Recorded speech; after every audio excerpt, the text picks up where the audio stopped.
Hello বন্ধুরা, আজ আমরা ডেভিডের গল্প ব্যাখ্যা করতে যাচ্ছি কিভাবে সে একজন সাধারণ রাখাল থেকে রাজা হয়ে ওঠে।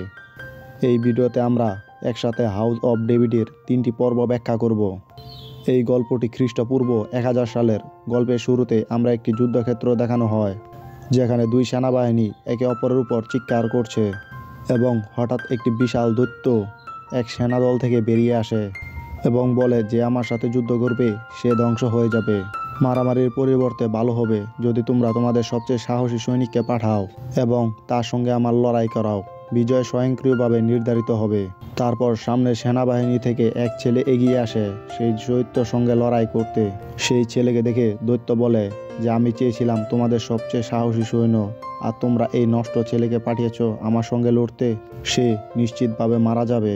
এই ছেলের নাম ডেভিড। সে যখন সামনে এগিয়ে যায় সেই দৈত্যের সঙ্গে লড়াই করতে, তখন দৈত্য একটি বিশাল বর্ষা দিয়ে আক্রমণ করে।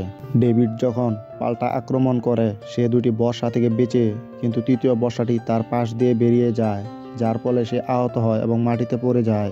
এখন কি ডেভিড এই পরিস্থিতি থেকে ইতিহাস সৃষ্টি করবে? এটার জানার জন্য আমাদেরকে গল্পের পরবর্তী অংশ জানতে হবে। এখন গল্পে আমাদের দেখানো হয় 1 বছর আগের একটি দৃশ্য, যেখানে ডেভিড পাহাড় এলাকায় ভেড়া চড়াতো কিন্তু সন্ধ্যায় তার একটি ভেড়া আহত হয় এবং এটি করেছে একটি সিংহ। ডেভিড যখন ধরে ফেলে তখন সে দেখে সিংহটি চলে গেছে। তারপর ডেভিড তার ভেড়া নিয়ে বাড়ি ফিরে আসে। সেখানে তার বাবা তার ভাইদের গল্প বলছে। ডেভিড তার বাবাকে বলে সিংহটা আবার এসেছে।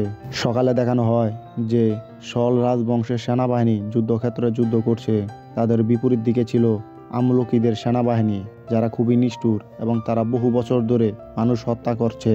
এবং অবশেষে গোত্রগুলোর সাহায্যে সল রাজবংশ তাদের পরাজিত করে। বিজয়ের পর সল রাজবংশের রাজপুত্র জোনাথন একটি গ্রামে যায় যেটি পুরোপুরি পুড়ে গিয়েছিল। সেই গ্রামে শুধুমাত্র একটি ছেলে বেঁচে ছিল। জোনাথন একটি বড় থাবার দাগও দেখতে পায়। এরপর দৃশ্য পরিবর্তিত হয় এবং আমরা দেখি ডেভিডকে, যেখানে দিনের বেলায় একটি সিংহ তাদের ঘরে প্রবেশ করে এবং একটি ভেড়াকে দূরে চলে যায়। এটা দেখে ডেভিড খুবই রেগে যায় এবং সে সিংহটির পেছনে দৌড়াতে শুরু করে। ডেভিডের বাবা তাকে থামতে বলে, কিন্তু সে থামে না। আমালুকদের পরাজয়ের পর যুবরাজ ইয়াবি সেখানে পৌঁছায় এবং বাহেনের রাজাও তার বিজয়ের একটি সড়ক তৈরি করেছিলেন। এরপর দৃশ্য পাল্টে আমরা দেখি স্যামুয়েলকে, যিনি একজন পুরোহিত এবং ঈশ্বরের বাণী শোনান। এই সময় ঈশ্বরের কথা তিনি খুব অবাক হন। এদিকে সল তার বিজয় উদযাপন করছিল এবং তারা আমলুকদেরকে রাজাকে বন্দি করে রেখেছে। তাদের সম্পর্কে বলা হয় তারা কালো জাদুর চর্চা করে। কিছুক্ষণ পরে স্যামুয়েল সেখানে পৌঁছায়। সে আমলুকীদের রাজার দিকে তাকিয়ে বলে, তুমি এখনো তাকে হত্যা করোনি? পরের মুহূর্তে স্যামুয়েল সলকে ভিতরে নিয়ে যায় এবং বলে, আমি ঈশ্বরের আদেশে তোমাকে রাজা বানিয়েছিলাম, কিন্তু তুমি তার আদেশ পালন করোনি। এই নিষ্ঠুর রাজাকে তোমার সঙ্গে সঙ্গে হত্যা করা উচিত ছিল এবং তোমার মধ্যে অহংকারও অনেক বেশি। স্যামুয়েল সলকে অভিশাপ দেয় এবং বাইরে এসে আমলুকীদের রাজাকে নির্মমভাবে হত্যা করে। স্যামুয়েল চলে যাওয়ার পর এখানকার পরিবেশ খারাপ হতে শুরু করে এবং সলের মাথায় নানা ধরনের চিন্তা ঘুরতে থাকে। এদিকে ডেভিড সিংহের পেছনে দাওয়া করতে করতে তার গুহায় পৌঁছে যায় এবং হঠাৎ সেই সিংহ ডেভিডের উপর ঝাঁপিয়ে পড়ে। গুহার ভিতর দুজনের মধ্যেই দীর্ঘক্ষণ লড়াই হয় এবং শেষ পর্যন্ত ডেভিড সিংহটিকে হত্যা করতে সক্ষম হয়। পরে সে কুটির থেকে বের হয় এবং তার রক্তমাখা অবস্থা দেখে বোঝা যায় সে সিংহটিকে মেরেছে। এই পর্ব এখানেই শেষ হয় এবং পরবর্তী পর্ব শুরু হয়। পর্বের শুরুতেই ডেভিডের অতীত দেখানো হয়, যেখানে বলা হয় ডেভিড তার বাবার অবৈধ সন্তান হওয়ার কারণে কোনো শিশু তার সঙ্গে খেলতো না এবং এতে সে খুব রেগে গিয়ে এক জায়গায় গিয়ে বসে পড়ে। কিছুক্ষণ পর সেখানে একটি সিংহ আসে। ডেভিড ভয় পেতে শুরু করে। তখন তার মা পেছনে দাঁড়িয়ে বলে, তোমার মন শান্ত রাখো, সিংহটি তোমায় ভয় টের পাবে। এরপর ডেভিডের মা সিংহটির সামনে গিয়ে তাকে রক্ষা করার চেষ্টা করে এবং ডেভিডকে বলে দ্রুত এখান থেকে পালাতে। ডেভিডের বাবা গর্জনের শব্দ শুনে ছুটে আসে এবং তার মাকে এই অবস্থা দেখে ঘরে নিয়ে যায়, কিন্তু মারাত্মক আঘাতের কারণে ডেভিডের মা কয়েক মুহূর্তেই মারা যায়। এরপর আবার বর্তমান সময়ে ফিরে আসা হয়, যেখানে ডেভিড সিংহ মারার পর ঘরে ফিরে এসেছে। এদিকে সলের অবস্থা দিন দিন খারাপ হতে থাকে।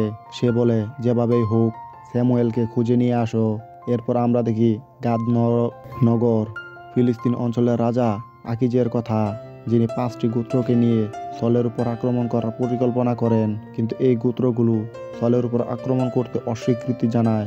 এর বিস্তারিত সামনে জানা যাবে। ডেভিড এবং তার ভাইয়েরা হুদা গোত্রের অন্তর্ভুক্ত এবং এখান থেকে সলের সেনাবাহিনীতে অনেক ভালো যোদ্ধা আছে, তাই ভালো সম্পর্ক বজায় রাখতে সল এখানে রাজকন্যাদের বিয়ের জন্য পাঠায়। ডেভিড গান গাওয়া ও বাজনা বাজাতে খুব ভালো পারদর্শী ছিল, যার কারণে এক রাজকন্যা ডেভিডকে খুব পছন্দ করে এবং চলে যাওয়ার সময় তাকে দেখতেই থাকে। ডেভিড এইসব খুব পছন্দ করে এবং সে খুব খুশি হয়। সকালে দেখা যায় ডেভিড স্লিং দিয়ে নিশানা করার অনুশীলন করছে। সে তার ভাইদের বলে, যদি আমি একবার 2টা কলস ভাঙতে পারি তাহলে আমাকে রাজদরবারের সেনাবাহিনীতে নাও। এরপর ডেভিড একেবারেই 2টা কলস ভেঙে ফেলে। অন্যদিকে জোনাথন দেখা যায় তার কমান্ডারের সঙ্গে অনুশীলন করছে এবং তারপর আসে জোনাথনের বাবা সল জোনাথনকে প্রচণ্ড মারধর করে এবং বলে শেষ পর্যন্ত বাবা তো বাবাই। ডেভিড তার ভাইকে জেদ করে যে তাকে সেনাবাহিনীতে যোগ দিতে হবে, তাই তার ভাই তাকে একটি পোড়া গ্রামে নিয়ে যায়, যেখানে চারপাশ পোড়া মৃতদেহ পড়ে আছে এবং একটি বিশাল থাবার দাগ দেখা যায়। ডেভিড এদিক ওদিক তাকিয়ে থাকে। তখন কিশ এসে ডেভিডকে মারার চেষ্টা করে, কিন্তু তার ভাই তাকে বাঁচায়। অনেক সৈন্যকে মারার পর ডেভিডের ভাই তাকে নিয়ে বেরিয়ে আসে বাঁচানোর জন্য, কিন্তু যাওয়ার সময় কিশ এতটাই নিখুঁতভাবে নিশানা করে যে তার ভাইকে সরাসরি আঘাত করে, কিন্তু ডেভিড সাহস হারায় না এবং দীর্ঘক্ষণ হাঁটার পর তাকে বাড়ি নিয়ে আসে। এদিকে সলের অবস্থা এতটাই খারাপ হয় সে যে নিজের লোকদের উপরই তলোয়ার চালাতে শুরু করে। তার মন ধীরে ধীরে বিভ্রান্ত হয়ে পড়েছে। একদিন সে নিজের দাসপুরুষকে বর্ষা দিয়ে মেরে ফেলে। এদিকে ডেভিড যখন তার আহত ভাইকে আনে তখন তার চিৎকার করা হয়। তীরটি বের করার সময় তার ভাই প্রচণ্ড যন্ত্রণায় চিৎকার করে এবং মুখে বেল্ট দিতে হয়, আর ডেভিড সুর বাজিয়ে তার ব্যথা কমানোর চেষ্টা করে। এরপর দৃশ্য পাল্টে আমরা সলের সেনাবাহিনীকে দেখি। সে একজন বিজ্ঞানীকে খুঁজতে পায় যে পরীক্ষা চালাচ্ছিল। সেনাপতি তাকে বলে, স্যামুয়েলকে যেভাবে হোক খুঁজে বের করো এবং খুঁজে পেলেই সরাসরি আমার কাছে রিপোর্ট করো। দাসের মৃত্যুর পর রানী কোনোভাবে কথাবার্তা ঘুরিয়ে তার পরিবারকে বোঝায় সে যে একজন বহিরাগত দ্বারা নিহত হয়েছে, যে রাজাকে মারতে এসেছিল। এদিকে স্যামুয়েল অনেক দূর যাত্রা করে একটি নতুন রাজা খুঁজছিল, অর্থাৎ স্যামুয়েল এখন একজন নতুন রাজা বেছে নিতে যাচ্ছিল। ভিডিওটি যদি এই পর্যন্ত ভালো লেগে থাকে তাহলে চ্যানেলটি সাবস্ক্রাইব করুন, ভিডিওতে লাইক করুন এবং মন্তব্যে আপনার মতামত জানাতে ভুলবেন না। এদিকে রানী সলের উপর থেকে অভিশাপ কাটাতে একজন জাদুকরের কাছে যায়। সেই জাদুকরকে অনেক আগেই রাজ্য থেকে বহিষ্কার করা হয়েছিল, কিন্তু সে নিজের আনুগত্য প্রমাণ করতে রাজাকে সাহায্য করে।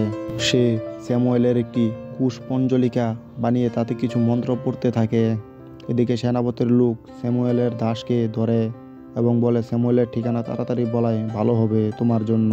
সে বলে স্যামুয়েল একটি নতুন রাজা খুঁজছে এবং সে জুদা গোত্রের দিকে গেছে। স্যামুয়েল যখন হুদা গোত্রে পৌঁছে তখন সবাই তাকে সম্মান জানায়। স্যামুয়েল বলে জেসির বাড়ির ঠিকানা বলো। গ্রামবাসীরা জানায় সে শত্রুর মেয়েকে বিয়ে করছিল, তাই তাকে গ্রাম থেকে আলাদা করে দেওয়া হয়েছে যাতে সে নিজের সেনাবাহিনী গঠন করতে পারে।